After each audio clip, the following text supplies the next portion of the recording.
bem-vindo, bom dia. Bom dia, Rafael, bom dia a todos os ouvintes da Rádio Eldorado. Carolinca, nós estávamos falando aqui sobre índices da violência, sobre os índices trazidos aí pelo mapa da violência que não retratam hoje, mas é uma pesquisa feita no ano passado. A gente ainda não tem os dados desse ano, mas a olho nu, quem vive realmente em locais de extrema violência sabe que as coisas não têm mudado como deveria, ou não têm avançado como deveria. Segurança pública, de que maneira a gente pode enxergar uma melhora e também uma responsabilidade de todos nós nesse caso que realmente requer a ajuda de todos, seja um ente federal, estadual, as forças políticas municipais, as entidades de classe e a sociedade também? Rafael, em primeiro lugar, a segurança pública é responsabilidade do Estado, mas é dever de todos. Então não existe uma bula, assim, uma receita que venha combater diretamente a violência. Não existe um fator que gera violência. A violência é gerada por vários fatores. E hoje aqui no Brasil, nós temos visto aí medidas públicas que têm sido adotadas para tentar combater a violência. Mas imagine você que até uma lâmpada queimada em um poste gera um fator que contribui para a violência. Um terreno baldio, se ele estiver cheio de mato, ele contribui para a violência. A desigualdade social, que hoje se fala tanto em desigualdade social e o governo tem tomado medidas públicas, criado medidas públicas para tentar combater a desigualdade social, no sentido de medidas pedagógicas, onde o negro tem prioridades nas faculdades e tal. Dessa maneira tem tentado comparar aí com a desigualdade social e hoje praticamente da grossura da pele. A desigualdade social não tem, assim, surtido muito efeito no sentido de combater a violência ou dando oportunidade a determinada classe. Então, são vários os fatores que contribuem para a violência. No sentido de família, por exemplo. Um lar desestruturado, ele vai gerar violência. Família separada vai gerar a violência. E nós temos visto aí outra medida que foi dita, foi o desarmamento. Eu nunca vi, eu sou policial há 20 anos, eu nunca vi, desde quando foi criada essa medida, um marginal atravessar a porta do batalhão para entregar sua arma. Eu já recebi armas de cidadão de bem e devolver no batalhão, mas nunca vi um marginal atravessar o batalhão para entregar sua arma. Só cidadão de bem. Então, foi medida que não deu muito certo. Mas são vários fatores que contribuem para a violência. Eu penso que, como cidadão, eu não vou falar nem como policial, como cidadão, eu tenho procurado fazer a minha parte. Nós fizemos um trabalho aí em apoio com o Ministério Público, com o Dr. Dutra, o extramuro, um dos trabalhos, por exemplo, o extramuros, que foi feito aqui no Conjunto Penal de Teixeira de Freitas. E eu tive a oportunidade de participar desse trabalho, junto com uma das coordenadoras, que era a irmã Valdice, e mais outra, eu penso que tinha mais ou menos umas 40 pessoas envolvidas nesse trabalho. Extramuros, que foi uma medida criada pelo Ministério Público. E nós tivemos a oportunidade de participar como voluntários. Então, o encarceramento em si, ele não recupera o homem. Você veja que a pessoa fica presa ali 10 anos, 5 anos, 3 anos, 2, quando sai, volta a ser reincidente. Não fica uma semana solto, volta de novo pra cadeia. Ou então morre, porque estava praticando crime. Então foi criado esse programa do Extramuros, onde era inserido também a palavra de Deus. E nós tivemos a oportunidade, como voluntários, eu e mais umas 40 pessoas, eu penso, de participar de um trabalho ali dentro do Conjunto Penal, que durou 3 meses. Nós ficamos ali levando a palavra de Deus para aquelas pessoas, homens e mulheres.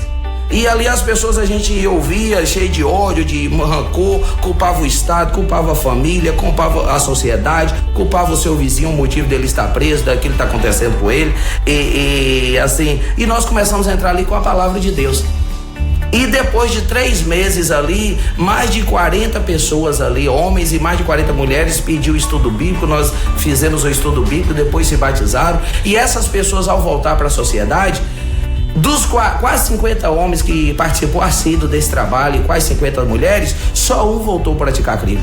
Só uma mulher voltou de novo para o Conjunto Penal, reincidente. Só um homem voltou reincidente para o Conjunto Penal. A ponto do Ministério Público de Itabuna acompanhar o trabalho, eles têm uma pesquisa, um controle dessas saídas, e só um voltou nesse meio tempo, e o Ministério Público de Itabuna veio 2 promotores, um promotor e a promotora, nos ouvir e passar a saber o que estava dando certo aqui, para eles levar e adotar isso também em Itabuna, porque daquela leva de presos que saiu pra rua, só um homem voltou a praticar crime, só uma mulher voltou a praticar crime. E aí não tem a receita foi essa, não foi o encarceramento em si que recuperou o homem. O que recuperou também foi a palavra de Deus. O ódio foi substituído pelo amor, o entendimento. Então, assim, o que nós fazemos é o seguinte: cada um dá a sua contribuição. A segurança pública só vai ser resolvida também depois que cada um de nós dermos a nossa contribuição. Agora você falou uma coisa interessante, esse trabalho realizado no sentido religioso, no sentido de levar a palavra, de levar um estudo bíblico para dentro dos presídios. E tu, policial militar, e as pessoas muitas vezes não conseguem ligar ser policial e ser cristão ao mesmo tempo, achar que um policial colocando uma arma em sua cintura seria inconsistente ou incoerente ser ao mesmo tempo cristão. Como é possível balizar essa questão e mostrar para a sociedade que sim, é possível ser cristão e ao mesmo tempo estar servindo no sentido de segurança pública à sociedade? Hoje nós temos dentro do batalhão o NUMEC, é o Núcleo dos Militares Evangélicos. Infelizmente nós estamos no século 21 e eu ainda sou abordado por pessoas e perguntar: o policial pode ser crente? Século 21? O policial pode ser crente? Nós temos hoje coronéis evangélicos, major, capitão, tenentes, sargento, cabo, soldado. Nós temos, hoje criamos o Núcleo dos Militares Evangélicos. Nós temos culto dentro do batalhão toda semana. Nós hoje, nossa guerra, nós entendemos que essa guerra que nós vivemos no nosso país, no mundo, na verdade, ela não vai ser combatida só com armas. Essa guerra, ela é muito mais do que o âmbito natural. Ela vai além do âmbito natural e vai para o âmbito espiritual. E nós temos tratado essa guerra dos 2 âmbitos, combatido o crime, tanto no natural como no espiritual. Nós temos um núcleo, eu faço parte desse núcleo dos militares evangélicos, e onde tem por capelão o sargento Itajaí. Então, assim, nós oramos pelos que estão nas ruas, pedindo a Deus a proteção. E também nós não desejamos, eu como cristão, nós como cristãos, policiais cristãos, nós sabemos que nós não saímos para a rua para cometer injustiça. Nós carregamos as armas, estamos prontos para combater o crime e vamos para cima deles mesmo, vamos atropelar mesmo quem estiver assaltando, quem estiver roubando. Mas a partir do momento que aquela ação foi coibida, lei combatida, eu não vejo mais a pessoa como meu inimigo. A partir do momento que a pessoa já está entregue à justiça, nós não vemos mais a pessoa como nosso inimigo. Ele já foi tirado de circulação. O nosso intuito ali, o nosso desejo agora é recuperar aquela pessoa, pois nós sabemos que aquela pessoa ela está sendo usada pelo mal. E ela precisa de quê? De libertação. Quantos hoje cidadãos de bens tem hoje na nossa sociedade recuperado, que um dia foi um ex-drogado, um ex-traficante, um ex-assaltante, e hoje ele é um cidadão de bem consciente e liberto. Então, assim, nós temos hoje esse discernimento. Oxalá se todas as autoridades do nosso país fossem cristãs. Oxalá se o prefeito, governador, senador, presidente, coronel, todos os coronéis, juízes, promotores fossem cristãos. Já imaginou você solicitar a polícia e chegar lá uma guarnição de policiais cristãos? E aí você dizer qual é o seu problema, a pessoa correr atrás, recuperar o seu bem, te devolver todos os seus pertences de imediato, não é assim? E fazer cumprir a lei. Até porque iria além da função pública, você estaria ali também como um ser humano, entendendo o outro lado da questão, né? E assim, e hoje o problema do mundo é o quê? Corrupção. Você jamais vai ver um policial, ou juiz, ou promotor, ou coronel, ou seja lá se for um prefeito, se ele realmente foi de fato servo de Deus, eu não vou falar crente, porque crente até o diabo é. Se tem princípios cristãos ali. Se você tem um princípio cristão de ser servo de Deus, você jamais vai envolver com corrupção. Eu jamais vou querer ficar com o que é seu. Nós vamos querer, e jamais vamos querer também cometer injustiça e culpar o inocente, ou inocentar um culpado, de maneira nenhuma. Bom, nós falamos aqui de um assunto importante que é o trabalho realizado em Teixeira de Freitas, vocês bem colocou, existem outros trabalhos também realizados pelas pessoas também, e inclusive a Igreja Adventista, ela leva também o estudo bíblico dentro do presídio. Outras igrejas levam seus trabalhos também dentro do presídio, e é interessante, a gente já até discutiu isso aqui, Cabalencar, que se não fossem essas igrejas ajudando o Estado a fazer esse controle social, esse trabalho social, dificilmente o Estado consegue atingir todo o Estado, consegue atingir tudo aquilo que ele precisa atingir, está sob sua responsabilidade. Por isso, inclusive, o Estado hoje entende a necessidade, a oportunidade das igrejas dentro dos presídios, dos projetos sociais oriundos das igrejas, independentes de serem católicas ou evangélicas, nesses espaços que podem sim ajudar a ressocializar e a recuperar essas pessoas. Portanto, é interessante a gente entender esse lado cristão dos policiais e das pessoas que querem ajudar como um braço muito forte do Estado, um braço muito forte do país, porque realmente sem esse controle que as igrejas hoje fazem, não só dentro dos presídios, mas indo às ruas tentando recuperar uma pessoa viciada no crack, indo às ruas tentando levar essa pessoa para um ambiente onde ela pode se recuperar do álcool. Isso é muito importante, e são espaços muitas vezes não preenchidos pelo Estado, porque realmente é difícil ser preenchido, é muita coisa acontecendo, e nós temos mais de 400 e poucos municípios aqui pro governo do Estado dar conta, e realmente não daria, e assim como existem em outros estados. Então é importante realmente ter as instituições religiosas um braço forte para ajudar a recuperar essas pessoas. Com certeza, como você falou, a igreja é um braço forte do Estado, e como nós dissemos antes, são vários fatores que geram violência, e você nunca vai ver um filho de um crente fora da sala de aula. Você nunca vai ver, por mais humilde que seja aquela família, pois se você nunca tinha observado, passe a observar, você nunca vai ver um filho de crente, por mais humilde que seja, de uma família cristã, no semáforo pedindo esmola, ou fora da sala de aula, por mais humilde que seja. Então só isso aí já contribui muito para a diminuição da violência. Bom, agora vamos para um outro lado, e um lado muito polêmico também, da imprensa, que muitas vezes julga de maneira errônea ou com a visão muito distorcida das coisas.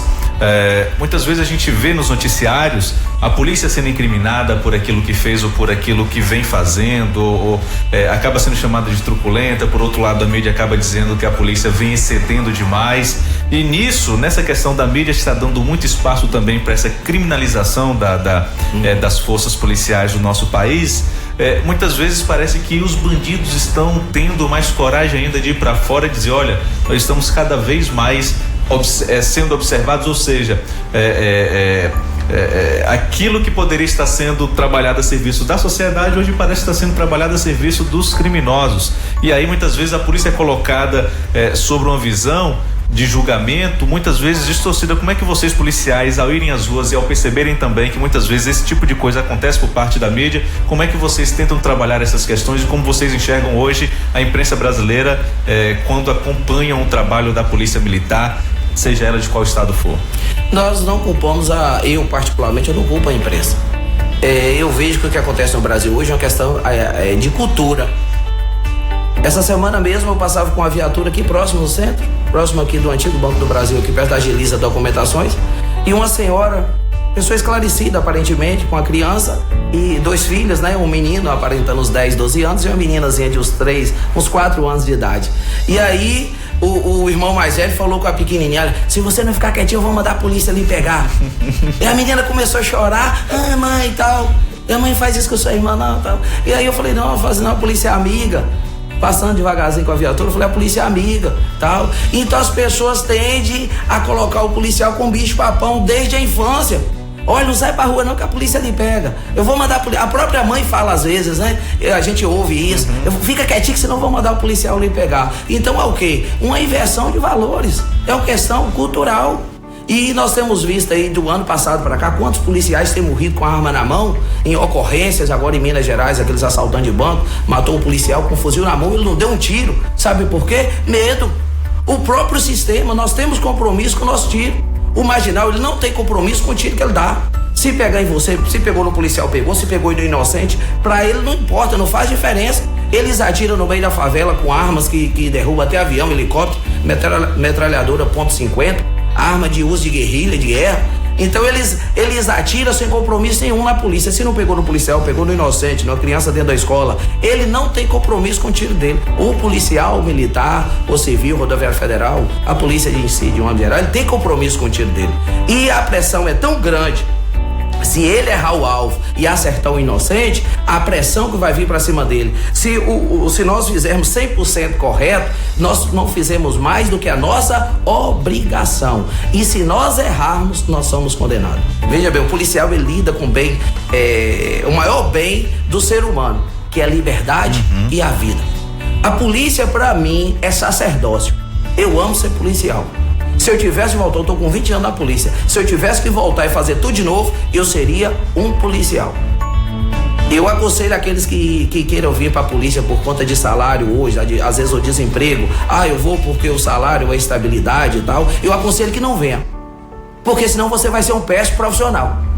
Se você for vir por conta do salário ou por conta só de uma estabilidade, não venha. Porque você vai ser um péssimo profissional. A polícia para mim é sacerdócio. Se eu tiver de folga e os colegas precisarem, eu vou servir. Se passar do meu horário, eu vou servir. E vou procurar atender bem as pessoas e correr e desenvolver o meu trabalho da melhor maneira possível, porque eu sei da importância que eu tenho quando eu visto a farda e vou pra rua. Eu sei que se eu não vestir a minha farda e for pra rua, o banco não abre. Eu sei da importância do meu trabalho. Por mais que não sou valorizado às vezes, ou reconhecido, eu não espero reconhecimento de ninguém. Eu não espero reconhecimento da imprensa ou da sociedade pelo meu trabalho. O que eu tenho é consciência do meu trabalho e do valor que tem meu trabalho. Eu sei que se eu não for para a rua, o banco não abre. Eu sei que o hospital não abre, não vai funcionar. As lojas não vão abrir. O cidadão não vai ter o seu direito de ir e de vir, né? Garantido. Então, assim, a polícia para mim é sacerdócio. E eu não espero reconhecimento de ninguém pelo aquilo que eu faço. Eu faço porque eu sei que é minha obrigação e o meu dever. E vou para casa e deito e coloco a cabeça no travesseiro com a sensação do meu dever cumprido após mais um dia de trabalho. Bom, nós estamos conversando com o Cabo Alencar sobre segurança pública. Eu gostaria, e as pessoas estão aqui já participando conosco no vídeo, pelo Facebook, o Valmir Campo da Lorto dizendo parabéns ao Alencar pela pessoa que ele é e pelo cidadão que ele sempre foi. Valmir Campo da Lorto, muito obrigado, Valmir, pela audiência aí nos acompanhando pelo Facebook. Bom, as pessoas também têm curiosidade de saber dessa situação de segurança pública aqui em Teixeira de Freitas. Hoje, qual o maior gargalo, qual a maior preocupação da Polícia Militar aqui em Teixeira de Freitas? O que mais chama a atenção? Que, por exemplo, talvez a gente não tivesse a intenção de enxergar em nossa cidade daqui a 10, 20 anos, que já está sendo praticado pelos criminosos. Teixeira de Freitas hoje é uma cidade para estar sob preocupação das forças policiais ou está tendo um controle razoável dessa situação aqui em nosso município? Com certeza, Teixeira hoje é uma cidade polo, é a segunda capital da Bahia, é uma cidade universitária, né? Então, por ser também uma cidade universitária, hoje nós lidamos aí, uma das preocupações da polícia hoje é a droga sintética. Antigamente a droga, ela era só a droga, no caso aí a maconha, ou a cocaína, a sintética no máximo, a cocaína que não estava ao alcance de todos, e hoje uma das maiores preocupações são os laboratórios. As drogas sintéticas que tem, o efeito é devastador e mata rapidamente. E antigamente o traficante em si era uma pessoa de um alto nível social ou condição financeira, quando ele chegava a ser identificado como um traficante. Hoje você chega nas ocorrências, as pessoas que são traficantes, na verdade, e declaradas como traficante, identificadas como traficante, são pessoas com a maioria analfabetas. Se você chega na casa, um estado de pobreza terrível, e são traficantes. Estão ali traficando, vendendo sua pedra de maconha ou sua pedra de crack, né? Ou uma droga sintética, um êxtase, que está chegando no laboratório, tá, refinaria, cada vez aumentando mais, e cada vez as pessoas menos esclarecidas e menos favorecidas tendo acesso e sendo consideradas como mulas, pegam uma carga ali de droga. O traficante cada vez mais usando as crianças inocentes ali de 10, 11 anos, colocando para trabalhar de avião. Então, e matam essas crianças por qualquer coisa. Veja bem, a criança, ela recebe, eles fazem isso hoje nessas periferias. Entrega uma criança de 10 anos, ali 20 pedras de crack. E aquela criança tem a responsabilidade de vender e receber para fazer o acerto daquelas pedras. Uma criança vai ter esse discernimento e essa responsabilidade de lidar com um viciado, um noiado, vender, receber e fazer o acerto com o traficante, que é o mais velho que está lá, com as mãos limpas e de gravata muitas vezes, escondido como cidadão de bem.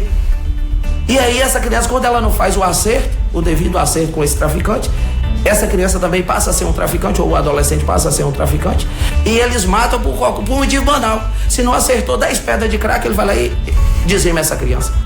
Então essa é uma preocupação da polícia, né? E os pais também devem estar atentos aos filhos, né? Os pais devem estar atentos aos comportamento, né? Isso. Bom, uma pergunta que eu também não posso deixar de perguntar aqui, as pessoas estão nos acompanhando. Um abraço a Jéssica Tiga, Cristiane Souza, ao Gildar Barroso, nos acompanhando em vídeo. A redução da maioridade penal, o Cabo Alencar é contra ou a favor? Veja bem, no Brasil, vamos pegar os Estados Unidos, que para nós é referência em tudo, né? A gente aceita a América do Norte. Então os Estados Unidos, vamos aos Estados Unidos. Os Estados Unidos, a cultura, a educação e o esporte anda lado a lado. Saúde, são 4 secretarias, que se a gente for observar bem: saúde, esporte, educação e cultura, lado a lado. Nós vemos no Brasil que o secretário de esporte não tem afinidade com o de educação, o de educação não tem afinidade com o de cultura, ou às vezes quando tem afinidade não tem o investimento necessário para poder fazer um trabalho equiparado. Nos Estados Unidos, o jovem, você pode assistir qualquer filme. Nos Estados Unidos você vai ver uma criancinha, os pais, as famílias indo ali, a criança fazendo qualquer apresentação de balé ou qualquer arte ali, né?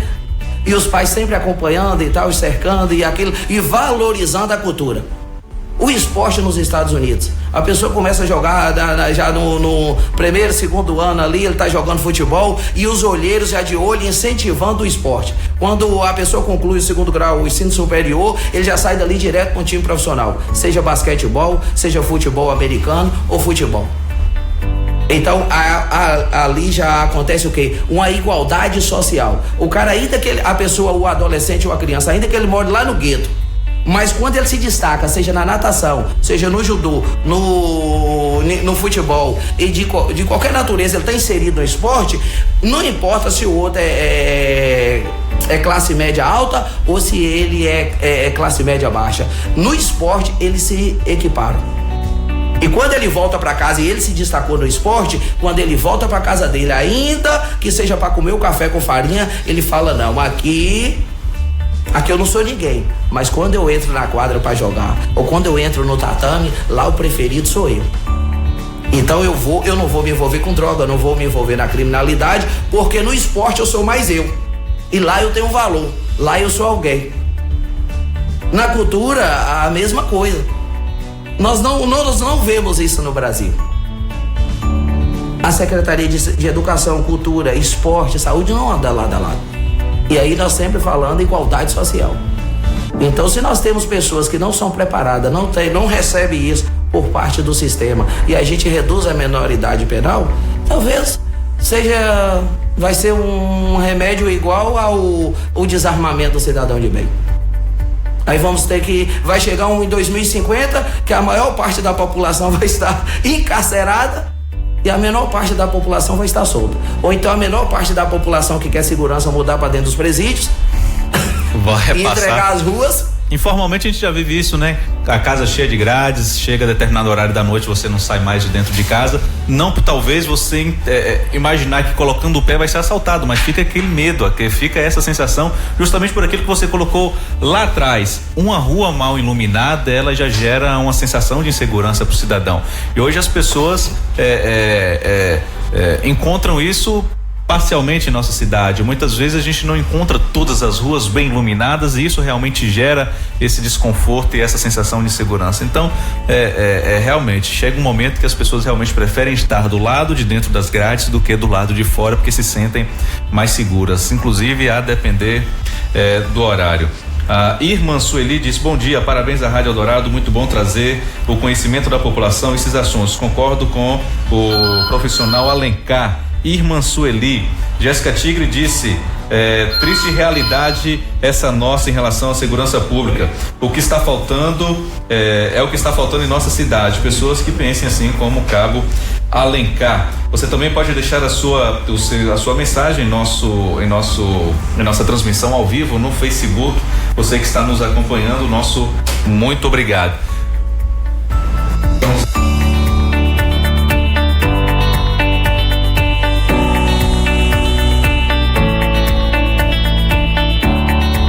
Vamos dar continuidade aqui. Vamos então falar de um outro assunto, Cabo Alencar, pra gente chegar ao fim aqui dessa primeira oportunidade que temos. Vai ser importante a gente ter outros momentos como esse. Muita gente eu vejo falar em relação a uma criança pobre que ingressa cedo ao mundo do crime, seja um tráfico, assaltando ou roubando, e as pessoas costumam dizer: mas aquela criança não teve oportunidade, saiu de um lugar pobre. Quando a gente olha para um outro lado, a gente já vê um outro tipo de situação, uma criança pobre que estudou bastante, que independente da situação, independente do que passava, independente daquilo que ele tinha dentro de casa ou na sua mesa para comer, preferiu outros caminhos, preferiu vender bala no sinal, preferiu continuar estudando e à tarde ajudar o pai em um serviço. Ou seja, criminalidade para uma criança hoje é a única opção ou é uma das opções? Veja bem, Rafael, eu vou falar de mim, que tem essa experiência. Eu tive a oportunidade de ouvir uma palestra com o Ricardo Balestrelli, era o secretário nacional de segurança pública, e ele falou uma coisa muito interessante, que a pobreza não gera violência, mas a violência, ela gera pobreza. Como assim? Eu nasci num lar pobre, onde 6 filhos, eu era o caçula, eu tinha que usar a calça do mais velho. Eu uma época que fazia a barra da calça, né? Chamava-se barra da calça. Ia desmanchando, de acordo, o mais velho ia crescendo, ia passando, e aquela calça até não servia mais, passava pro menor, e o menor passava pro mais novo e tal. Eu muitas vezes fui pra escola e minha mãe dizia: não tem café da manhã, e a hora que voltou não sei se tem almoço. Muitas vezes isso. E pra mim, meu pai era o meu super-homem. Pra mim, meu pai podia tudo, ele não comprava tudo pra mim porque ele não queria comprar, eu não tinha um entendimento. Pra mim, ele não comprava porque ele não queria comprar. Pra mim era só ele chegar na loja e pedir e as pessoas davam pra ele. Então, pra meu pai, pra mim, era meu super-homem. Eu não conformava de eu chegar numa casa e ver um vizinho comendo carne e eu não ter carne na minha mesa. Por que na minha casa não tem, se na do vizinho tem? E aí eu tive que aprender a dura realidade muito cedo, vender brasinha, pegar frete em feira, tudo isso eu fiz. Não me envergonho de ter feito isso. Então, assim, só serviu e contribuiu pro meu crescimento. Aí eu vou lá pro Leonardo Boff, a águia e a galinha. Quem é águia é águia. Não importa o berço que você nasceu. Não importa a família que você nasceu. A única coisa que eu tinha em casa de sobra era amor do meu pai e da minha mãe. Por isso que eu tô te dizendo, e repito, a pobreza, ela não gera violência. Meu lar era muito pobre, mas não faltou amor e orientação dos meus pais. Eu tinha alegria de estar na minha casa, não porque tinha alimento. Eu só achava triste por não ter o alimento, mas amor do meu pai, ainda que só tivesse água, mas eu tinha amor e orientação do meu pai. Meu pai é analfabeto, minha mãe é analfabeta, e meus pais sempre diziam: vocês vão estudar. E todos nós muito cedo concluímos o 2º grau. Na época, era o ápice, era o teu 2º grau. Todos os meus irmãos concluíram o 2º grau muito novo. Então, assim, mas isso nós tínhamos dentro de nós. E a dureza e a realidade, essa realidade dura da vida muito novo, nos endureceu também muito novo. A responsabilidade de trazer o sustento para dentro de casa muito novo. A realidade de ter que comprar o seu alimento muito novo. A realidade de comprar roupa. Se eu quisesse uma roupa, eu ia ter que trabalhar e eu ter que pagar a minha roupa. Essa realidade também nos fez sentirmos homens muitos novos. E isso também contribuiu, porque é onde eu estou lhe dizendo: a águia e a galinha. Quem é águia é águia. Quem nasceu para vencer e tem isso dentro de você, não importa o lugar que você nasceu. Barack Obama nasceu lá na África e tal. Hoje é muito bonito você olhar uma foto de Barack Obama e comparar: olha onde ele nasceu, a casinha de sapê, tal, e saiu de lá. Saiu de lá porque é águia.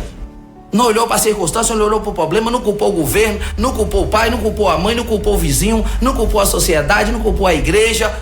E ele correu atrás e lutou, talvez enfrentou, eu creio que enfrentou muita crítica. Já imaginou a esposa de Barack Obama, lá no início, ela chegar no salão de cabeleireiro e dizer: meu marido vai ser o presidente da República, negra, pobre, presidente da República, um país racista? De maneira, já imaginou quantas críticas? Eu penso que ele teve que fazer igual aquele sapinho surdo, ao escalar a árvore na floresta, que ele conseguiu alcançar o objetivo porque era surdo. Então eu penso que foi assim também comigo. Então quando eu traço meus objetivos, eu não estou nem aí para as críticas. Eu tenho uma meta, eu tenho um alvo e eu sei onde eu quero chegar. E eu vou chegar se Deus quiser. Maravilha, nós estamos conversando com o Cabo Alencar, gostaria já de agradecer. O Pedro Guerra está dizendo: bom dia, Rafael, um abraço para você, outro para o Cabo Alencar. Alencar falou a pura verdade e as pessoas já vão ficar com gosto de quero mais, porque nós vamos finalizar aqui, porque nosso tempo está corrido, mas já deixando pré-agendado aqui uma nova oportunidade. As pessoas podem inclusive sugerir: olha, eu gostaria que o Cabo Alencar falasse sobre isso. Você pode deixar a sua sugestão aqui em nossa live. Um abraço também ao Flávio Arruda nos acompanhando e interagindo aqui com a gente. O Robson Tarsis, ele que se formou recentemente aí, parabéns ao Robson, a turma de direito da FASB sempre nos acompanhando aqui também. Belas palavras, isso mesmo, quem nasceu para ser águia sempre vencerá, a Jéssica falando aqui. Bom, gostaria de agradecer, Cabo Alencar, pela oportunidade. Nós estaremos de volta em outro momento dando continuidade, que ainda tem muito assunto para a gente debater aqui no Radar 98. Muito obrigado, bom dia. Rafael, eu que agradeço pela oportunidade, a todos da Rádio Eldorado, agradeço a todos os ouvintes, estamos aí à disposição. Agora, nesse momento, em Teixeira de Freitas, horário de Brasília, 8h34. Hoje é segunda-feira, 31 de julho de 2017. Vamos a um rápido intervalo. Na sequência, temos informações importantes ao vivo. Já está aqui conosco o Carlos Barreto. E também temos um terapeuta aqui, a Naturopauta, aqui ao vivo, para tirar as suas dúvidas. Então, continue com a gente, voltamos em instantes.